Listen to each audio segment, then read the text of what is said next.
Istituzioni, federazioni e giovani assieme per parlare di sport e stili di vita. Un'occasione per Regione Veneto, Fondazione Cortina e Ufficio Scolastico Regionale di annunciare la sottoscrizione di un protocollo d'intesa sostenuto con un contributo di 200.000 euro che si pone l'obiettivo di preparare i ragazzi ad affrontare le sfide e le opportunità che i giochi olimpici e paralimpici invernali porteranno con sé, oltre all'eredità che lasceranno sul territorio. Questo uno dei messaggi esternati alla platea di studenti affluita nell'Alexander Girardi Hall. Queste Olimpiadi sono una grande occasione per far crescere un nuovo mondo che è fatto di curvature sportive delle scuole, fin dalle scuole elementari,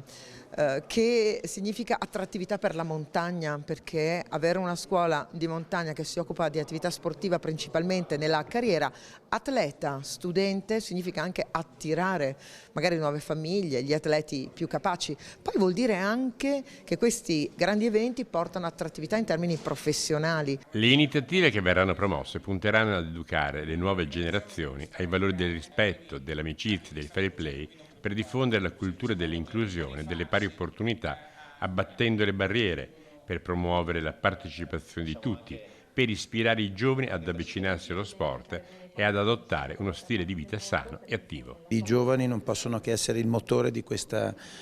grande possibilità e dobbiamo tutti quanti il prima possibile consentire la comprensione di questo grande valore che l'olimpismo e la possibilità che la Regione Veneto ci sta dando a tutti noi debba diventare storia di questo Paese.